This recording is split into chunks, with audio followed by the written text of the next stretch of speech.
할렐루야! 오늘 요한계시록 19장 말씀을 중심으로 나의 왕은 무엇을 원하시는가? 나의 왕은 무엇을 원하시는가? 라는 제목으로 함께 말씀을 묵상해 보겠습니다. 오늘 본문 속에 왕과 연결된 단어가 참 많이 나옵니다. 그 단어와 의미를 생각해 보면서 오늘 요한계시록 19장 말씀의 핵심을 우리가 좀 보기를 원하는데요. 그의 심판은 참되고 이로운지라 2절에서 말씀하셨는데요. 왕의 가장 큰 기능 중에 하나가 심판하는 것입니다.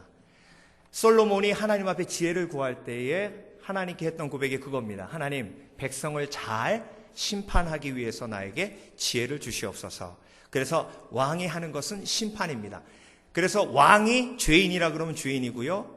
왕이 의인이라 그러면 의인인 겁니다. 왕이 도둑질 했다 그러면 한 거고요. 왕이 도둑질 하지 않았다 하면 안 한 것입니다. 그래서 왕은 심판할 수 있는 권세가 있었고요. 그리고 보좌라는 말이 나옵니다. 그리고 그 보좌 앞에 경배한다라는 말이 나옵니다. 그리고 6절에 보면 통치라는 단어가 나오는데요. 왕의 가장 큰 기능 중에 하나가 통치입니다. 요한계시록 19장은 왕과 연결된 단어가 이렇게 엄청나게 많이 나오고 있는 것을 볼 수가 있습니다.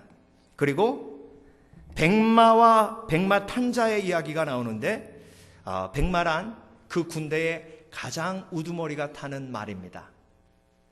왕이 출정하면 왕이 백마를 타게 됩니다.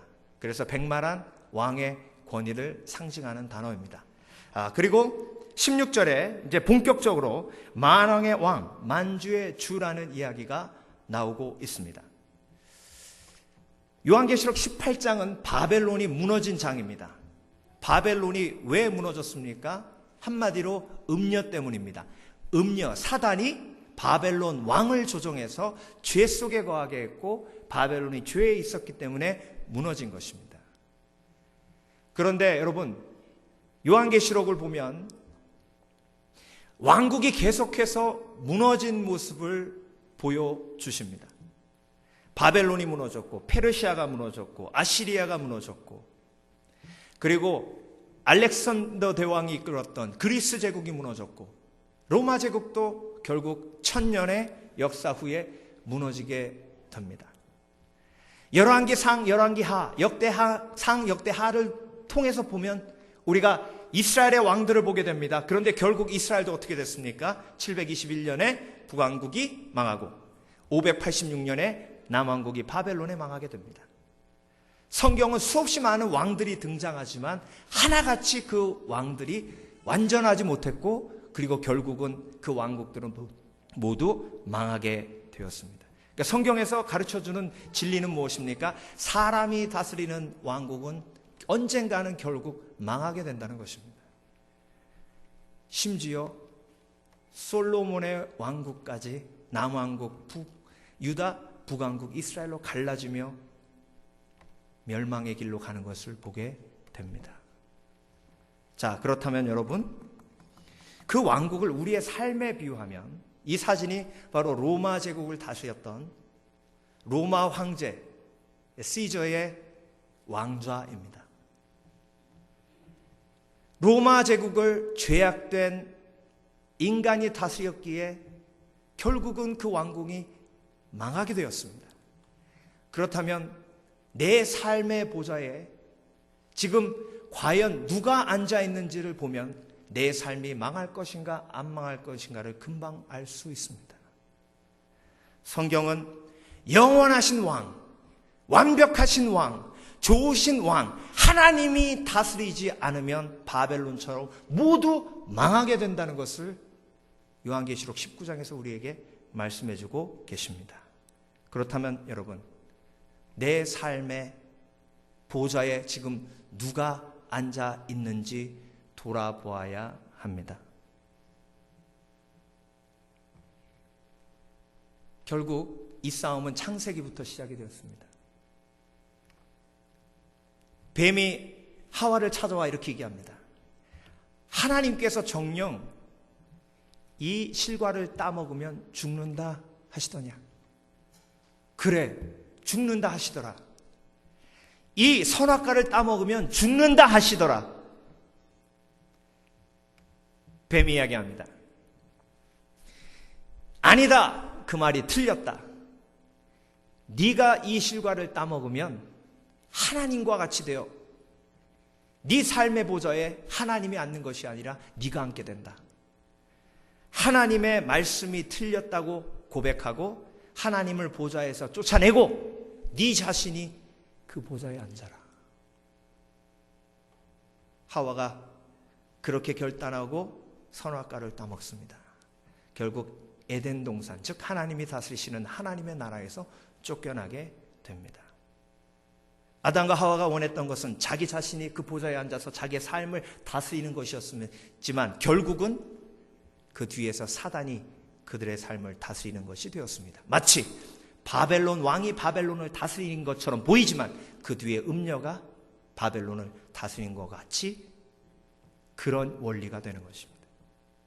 이 시간 저와 여러분 심각하게 우리의 삶을 돌아보아야 합니다. 과연 나의 삶은 내 자신이 다스리고 있나? 아니면 하나님이 다스리고 계신가?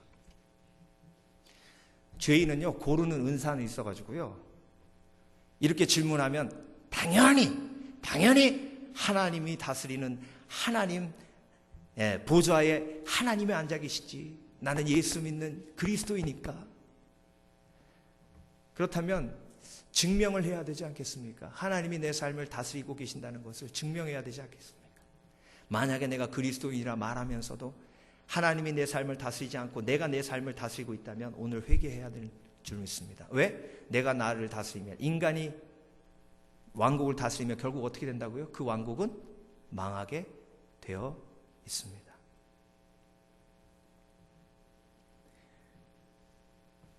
자, 그렇다면 여러분, 하나님께서 날 다스리고 계신다는 것을 증명하기 위해서는 뭐가 필요하냐면 내 왕이 무엇을 원하는지를 알아야 합니다. 여러분의 왕이신 예수 그리스도께서 여러분의 삶의 보좌에 앉아 계시다면 그 예수님께서 여러분을 통해서 무엇을 원하시는지를 알아야 된다는 것이죠. 자, 여러분께 여쭤보겠습니다. 여러분의 삶의 왕이신 예수 그리스도께서 여러분에게 지금 무엇을 원하고 계십니까? 이 대답에 확실히 대답할 수 없다면 왕이 뭘 원하는지도 모르는데 그분이 날 다스린다고 하는 건 거짓말이에요. 그분이 내 삶 속에서 나를 통해 무엇을 원하시는지를 모르고 있으면서 내가 예수님께서 다스리는 그 다스림에 순복하고 있다고 얘기하는 것 자체가 모순이라는 겁니다. 그러면 결국은 뭐예요? 내 삶을 다스리는 건 나 자신이란 거예요. 내 자신이 내 삶을 다스리는 건 그 뒤에, 바벨론 뒤에 누가 있어요? 음녀가 있다는 겁니다. 그러니까 결국은 내 삶이 뭐 하는 거예요? 망할 수밖에 없는 거예요.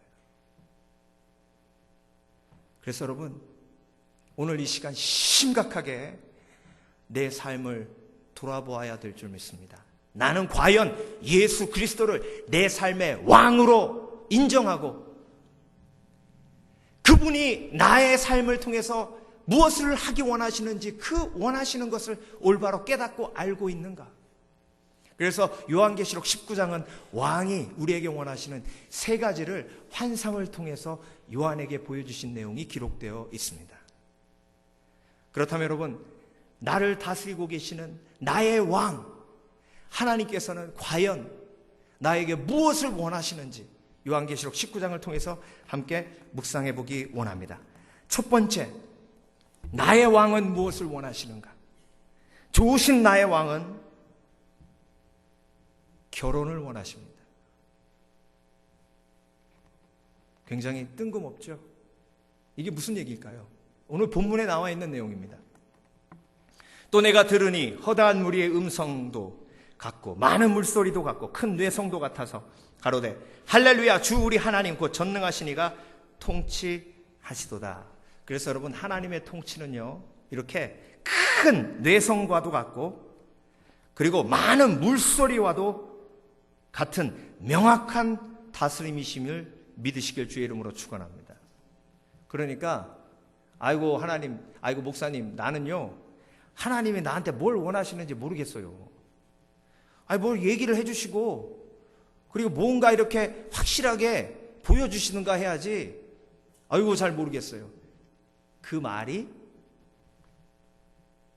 틀린 말이라는 걸 우리가 본문을 통해서 알 수 있습니다. 하나님 말씀하실 때요 절대 속삭이지 않으세요. 뇌성과 같은 확실한 음성을 주시는 줄 믿습니다. 그래서 얼마든지 하나님의 뜻을 찾고자 듣고자 하면 하나님의 음성은 우레와 같이 큰 물소리와 같이 명확하게 들립니다. 그런데 듣기 싫어하니까 안 들리는 겁니다. 하나님께서 전능하신 이가 통치하시도다. 근데 그 통치 다음에 바로 나오는 말이 뭐냐면 우리가 즐거워하고 크게 기뻐하여 그에게 영광을 돌리세 어린 양의 혼인 기약이 이르렀고.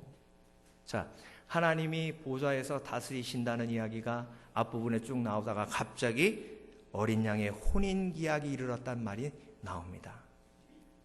여기서 어린 양은 예수 그리스도고요.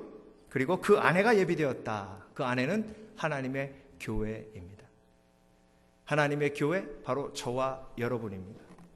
그에게 허락하사 빛나고 깨끗한 세마포를 입게 하셨은즉 이 세마포는 성도들의 옳은 행실이로다 하더라. 깨끗한 세마포를 입혀주신 것입니다. 성도들이 지어 입은 게 아니라 입혀주신 것입니다. 그러니까 세마포는 예수님께서 입혀주신 것이지 내가 만드는 것이 아닙니다. 나의 의로 세마포 입는 것 아니요 예수님께서 입혀주시는 거예요. 내가 예수 그리스도를 주로 신할 때, 내가 아무리 큰 죄인이었더라도 내가 예수 그리스도를 주로 신할 때 그때 세마포를 입혀주시는 것입니다. 근데 그 세마포는요 바로 예수 그리스도의 신부라는 것을 상징합니다. 천사가 내게 말하여 기록하라. 어린 양의 혼인잔치에 청함을 입은 자들이 복이 있도다. 그런데 여러분 여기서 혼인잔치에 청함을 받았다. 이 청함을 받았다라는 헬라어 말이요 클레오라는 말인데 이 클레오라는 말은요 제자들을 예수님께서 부르셨을 때도 똑같은 클레오라는 단어가 쓰였습니다. 자 보세요. 어부인 베드로를 예수님께서 클레오하고 부르셨어요. 그랬더니 어부였던 베드로가 사도가 됐습니다. 세리였던 죄인 중에 죄인이었던 마태를 예수님께서 클레오하고 부르셨어요. 그랬더니 죄인 중에 죄인이었던 마태가 예수님의 사도가 됐습니다. 죄인 중에 죄인인 우리를 하나님께서 클레오하고 부르시면 우리가 모든 왕의 권세를 똑같이 누리게 되는 예수 그리스도의 신부가 되는 것입니다. 여기서 초청이란 말은 그냥 게스트로 그냥 혼인잔치에 초청받은 손님으로 가는 것이 아니라 그 혼인잔치의 주인공으로 우리를 부르시는 것인 줄 믿습니다. 그래서 예수님이 클레오 하셨을 때에 그 클레오는 1인칭이었고 그 클레오의 부르심을 받은 제자들이 사도가 되었던 것처럼 하나님이 우리에게 죄인인 우리에게 클레오 하시면 우리가 왕의 왕비가 되는 놀라운 권세를 누릴 줄 믿습니다. 그래서 왕이 원하시는 것은 우리가 하나님과 결혼하는 거예요. 즉 가장 친밀한 관계로 들어오는 것입니다. 예수님께서 예수님과 우리와의 관계를 이야기하는 여러 가지 단어를 쓰셨는데요. 그 단어 중에 가장 먼 관계가 주종 관계입니다. 주님, 내가 주의 종입니다. 그 다음에 예수님께서 쓰신 단어 중에 하나가 친구라는 단어입니다. 너는 나의 친구다. 종보다 친구가 얼마나 더 가까운 관계입니까? 또 예수님께서 한 가지 쓰신 더 가까운 관계가 뭐냐면 아버지와 아들과의 관계입니다. 하나님의 자녀. 그런데 여기서 멈추지 않고 요한계시록에서는 우리를 하나님의 신부라 부르시는 겁니다. 하나님께서 보좌 앞에 모든 휘장을 찢어버리시고 예수 그리스도께서 십자가에 못 박혀 죽으심으로 우리를 보좌 앞으로 나오게 하신 것입니다. 보좌 앞에까지 나아가면 내 민족을 살릴 수 있습니다. 에스더가 페르시아 왕 앞에 나아가서 페르시아 왕과 직면해 그에게 억울함을 고할 때에 이스라엘 백성들이 모든 원수의 손에서 구원받은 줄 믿습니다. 그래서 하나님께서 우리에게 원하시는 관계는요, 친구의 관계를 넘어서, 종의 관계를 넘어서, 아들의 관계를 넘어서 침실까지 깊이 들어갈 수 있는 솔로몬 왕과 술람미 여인 같은 그런 친밀한 관계를 원하시는 줄 믿습니다.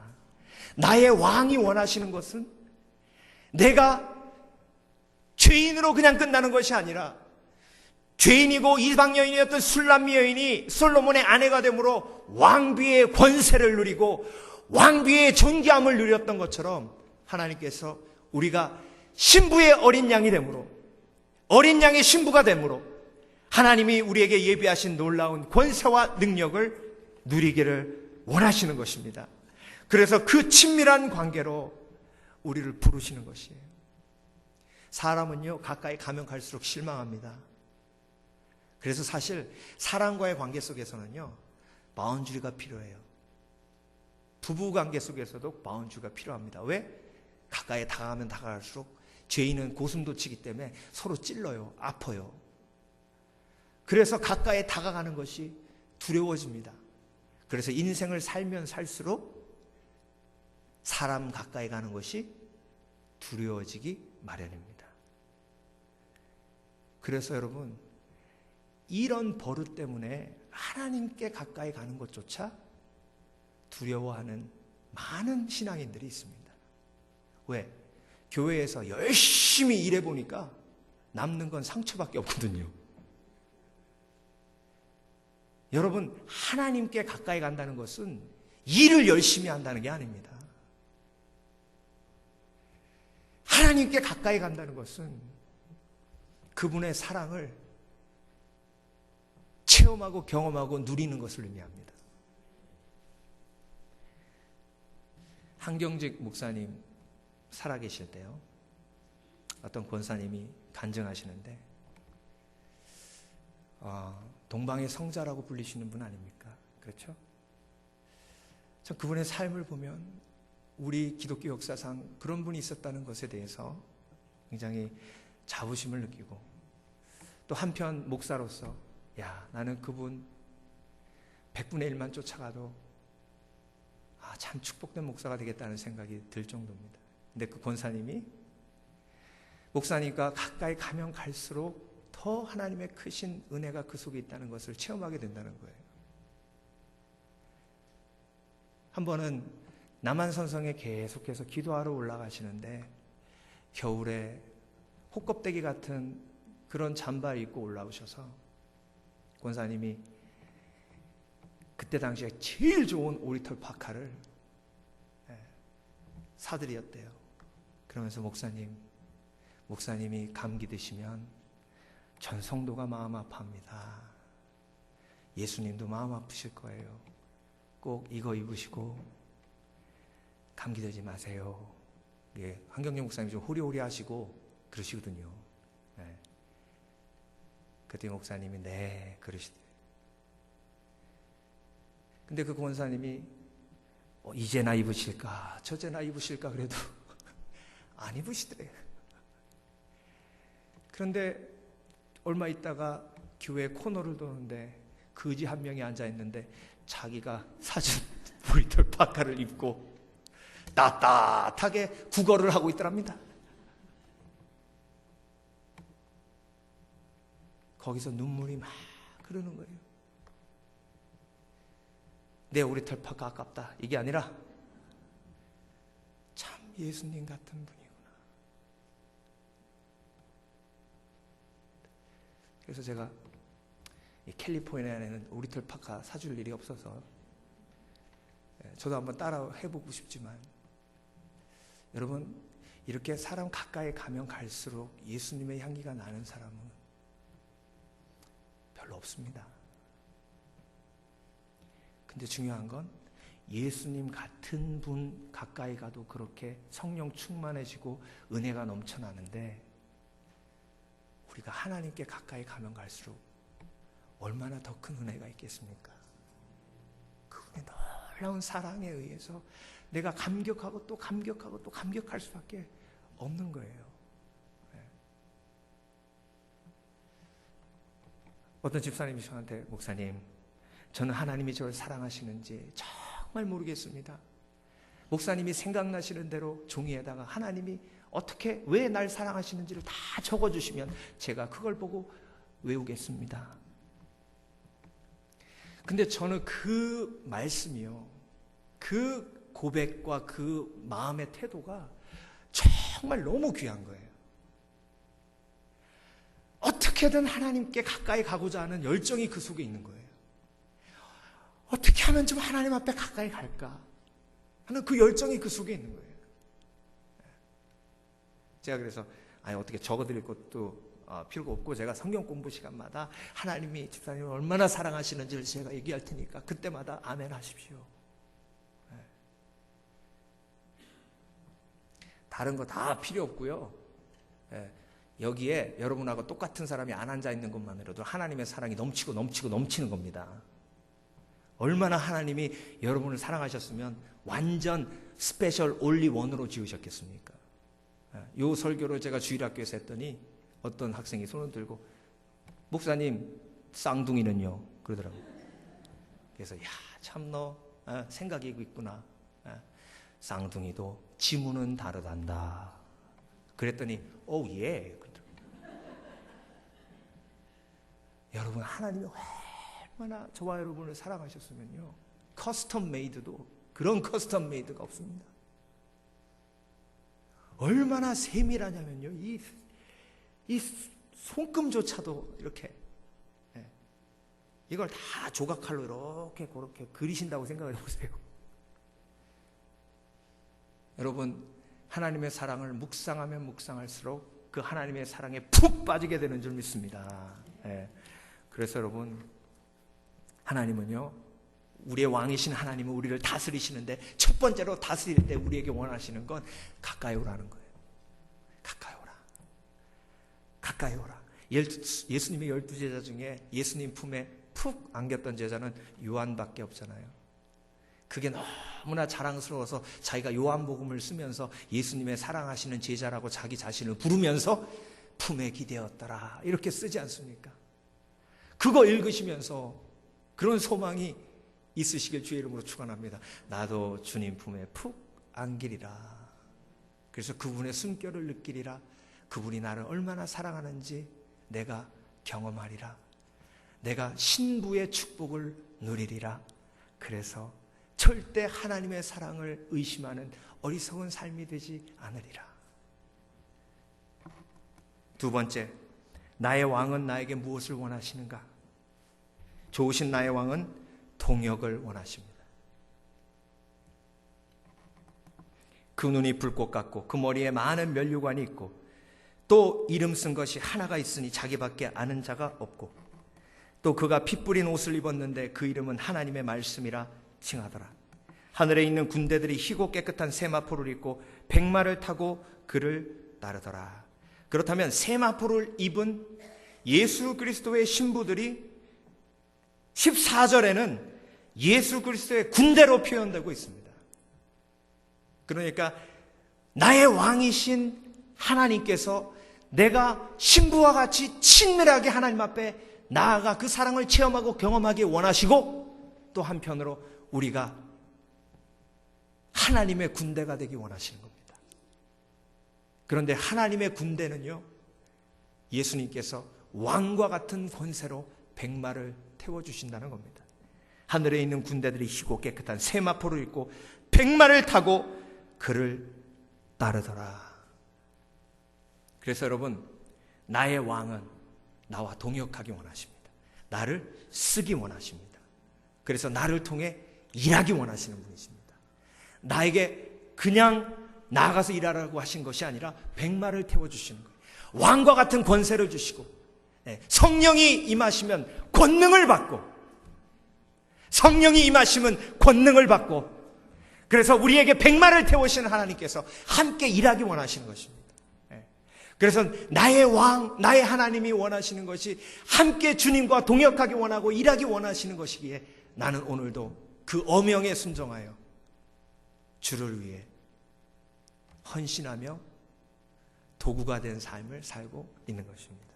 하나님, 나를 써 주시옵소서. 나는 세리와도 같습니다. 욕심이 가득한 죄인입니다. 그렇지만 나를 써 주시옵소서. 나는 현장에서 가늠한 여인처럼 마음에 정욕이 가득한 자입니다. 그렇지만 하나님, 나에게 세마포 입히시고 나를 써 주시옵소서. 나는 정말 이기적인 사람입니다. 아나니아와 삽비라가 내 속에 들어 있습니다. 그렇지만 하나님, 그 욕심을 긍휼히 여기시고 정결케 하셔서 나를 써 주시옵소서. 나의 왕이 나를 쓰시기 원하시기에 그 어명에 순종하여 하나님의 도구가 되겠습니다.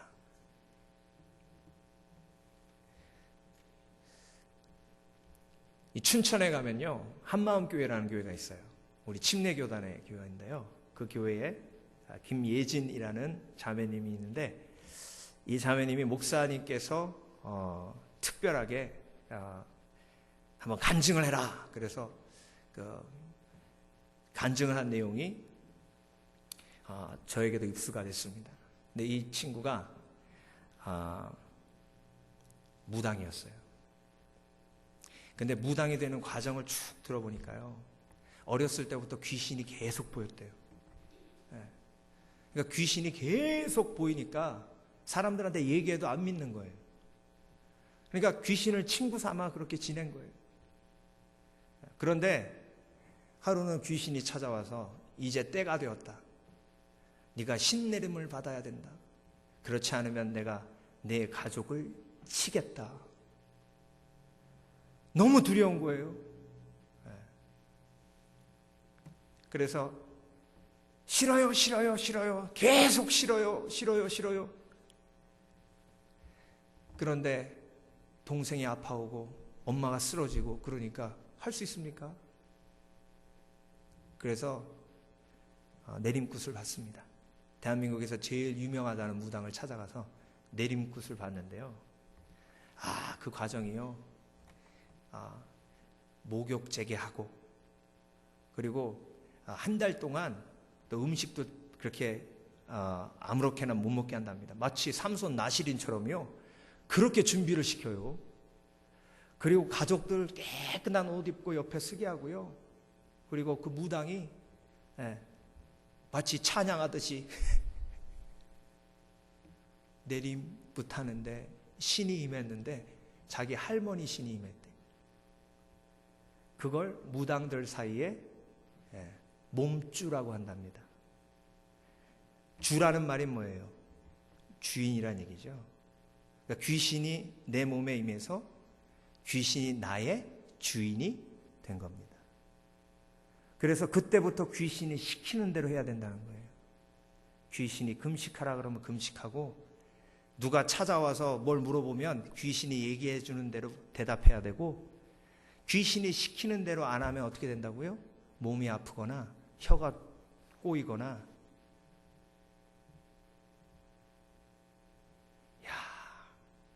그래서 여러분, 이 몸주라는 말이요, 그분이 예수 믿고 나니까 예수님이 내 마음속으로 들어오신다는 게 너무 느껴진다는 거예요. 예수님이 내 마음속에 들어오셔서 나의 주인이 되신다는 게 자기는 너무 체험되고 너무 믿겨진다는 거예요. 왜? 귀신이 자기의 몸주가 되어봤거든. 근데 여러분, 예수 그리스도께서 나를 다스리시고 있지 않는다면 그 무당하고 다를 바가 뭐 있냐는 거예요.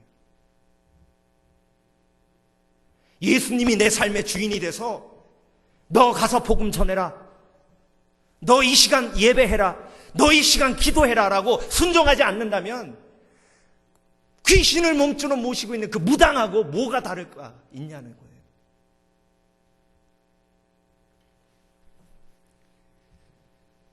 그래서 결단합니다.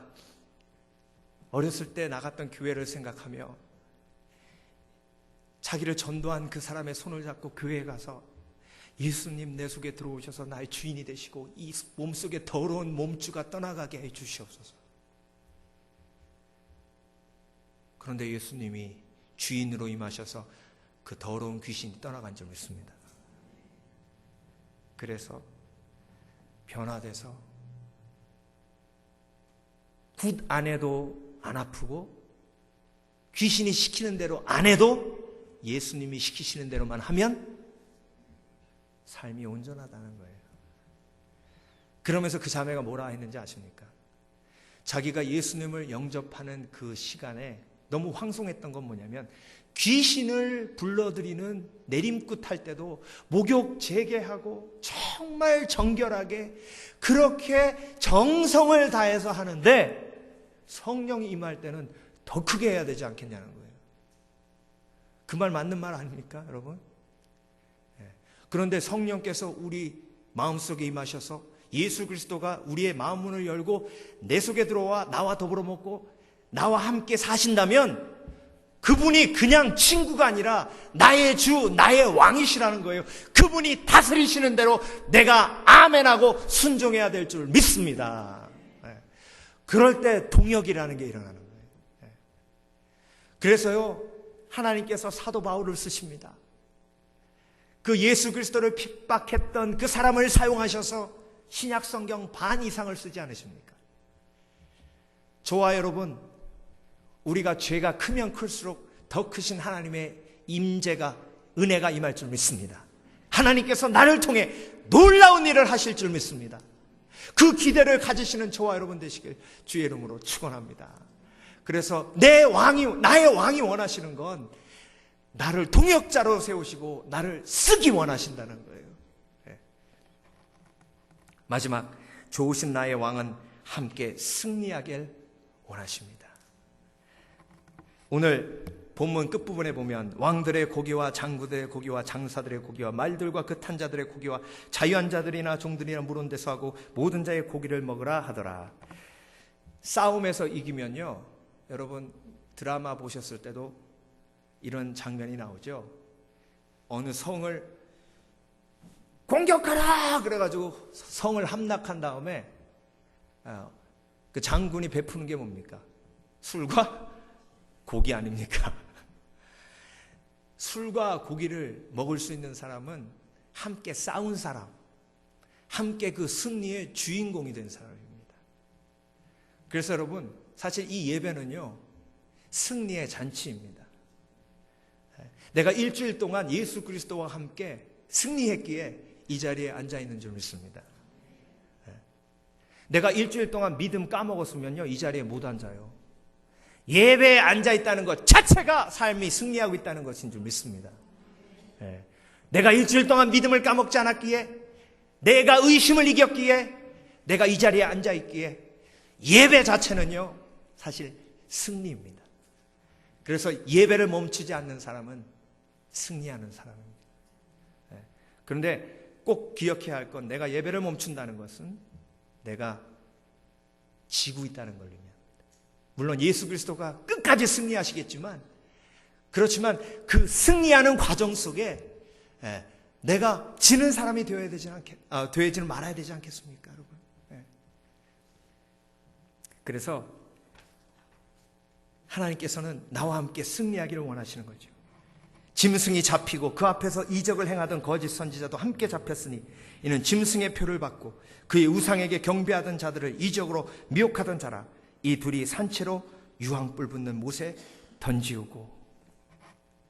이런 심판이 일어나는데 그 심판의 도구가 저와 여러분이 되어야 될 줄 믿습니다. 그리스도인은 예수 그리스도와 함께 승리하기에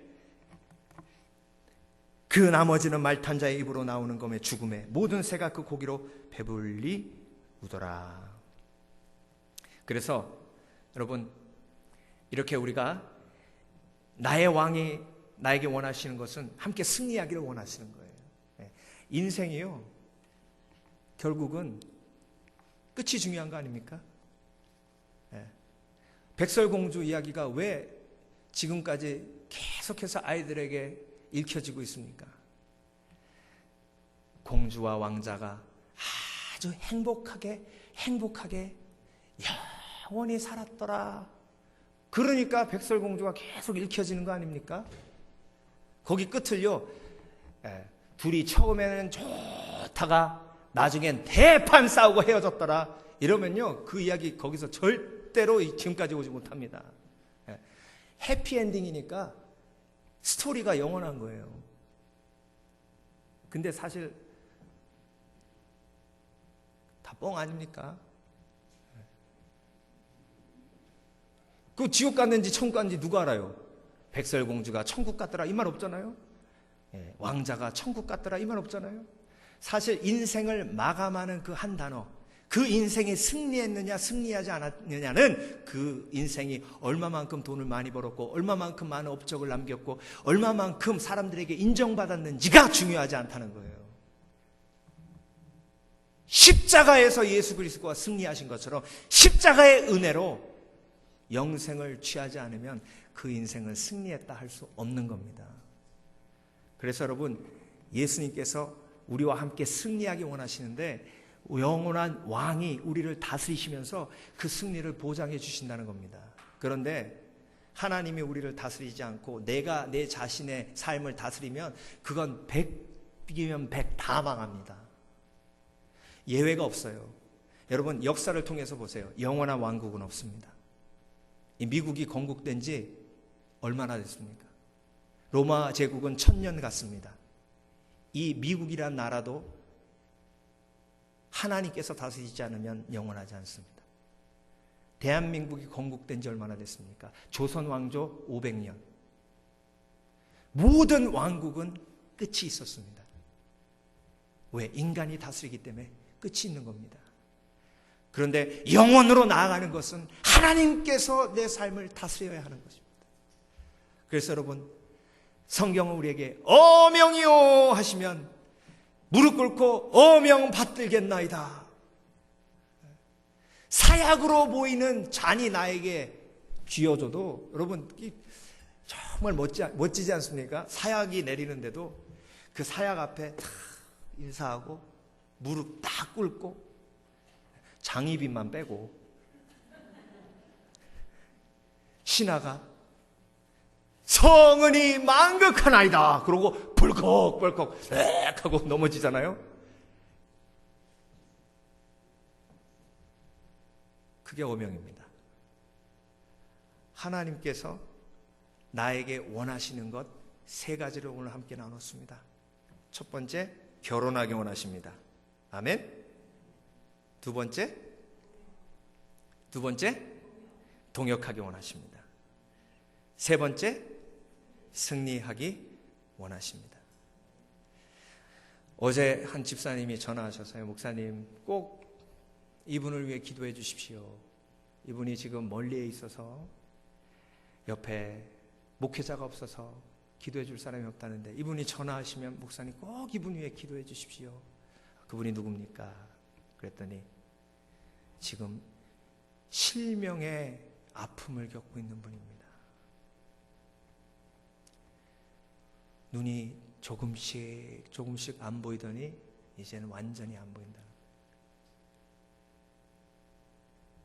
그래서 제가 떨리는 마음으로 제가 전화를 끊고 이분이 이제 10분 있다 전화를 한다는데 주여,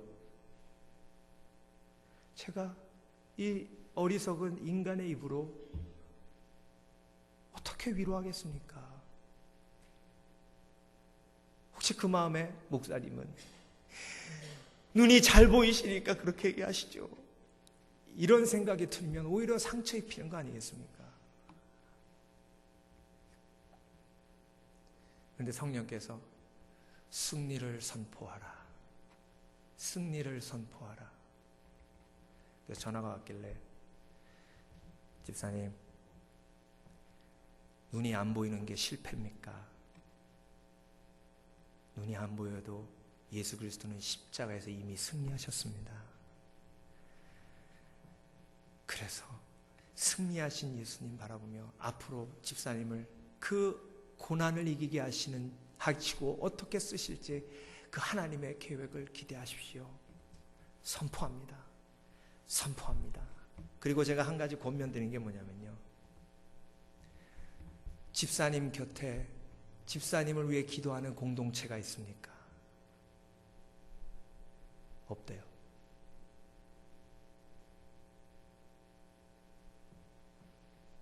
빨리 그 공동체를 찾으시고 그 공동체의 목사님과 함께 동역하며 이 고난을 이기셔야 됩니다.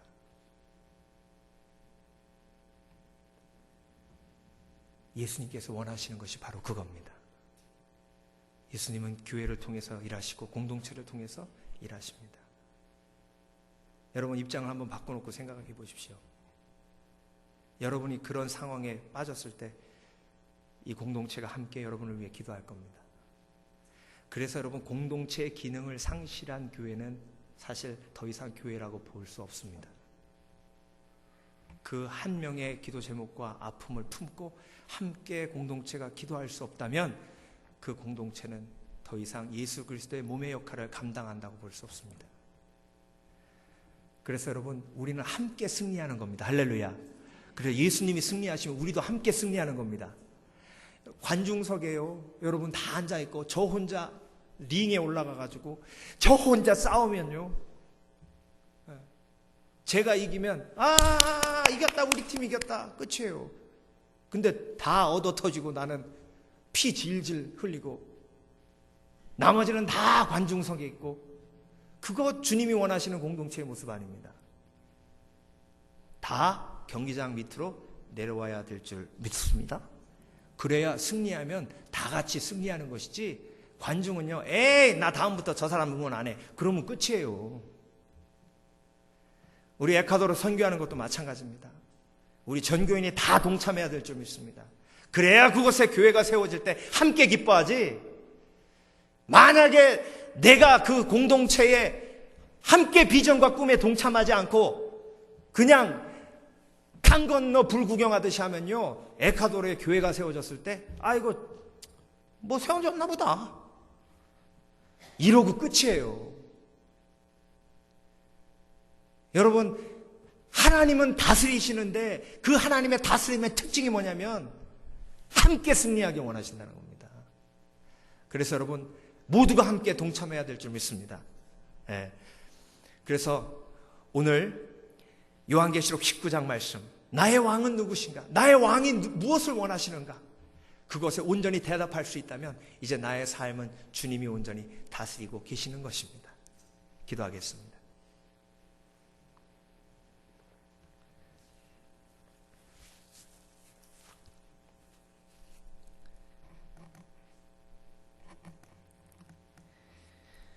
십자가로 승리하신 주님, 내 삶의 보좌를 내 머릿속에 그려봅니다. 혹시 내 자신이 거기에 앉아있지는 않습니까? 불쌍히 여기시고 긍휼히 여겨 주시옵소서. 예수 그리스도께 그 자리를 내어드립니다. 주께서 다스리시면 순종하겠습니다. 하나님의 말씀을 어명으로 받아들이며 그 어명을 목숨처럼 여기게 하여 주시옵소서. 그래서 나의 삶이 멸망하는 삶이 아니라 영원한 하나님의 다스림 속에 있는 축복된 삶이 되게 하여 주시옵소서. 고난을 이기며 나아갑니다. 하나님이 다스리시기에 두려워하지 않습니다. 내 삶에 어떤 고난이 닥쳐와도 하나님이 나의 왕이시기에 왕이 나의 삶을 책임져 주실 줄 믿습니다. 오늘도 그 확신을 우리 가운데 허락해 주심을 감사드리며 예수 그리스도 이름으로 기도합니다. 아멘. 찬송가 71장 부르시면서 준비하신 대로 하나님 앞에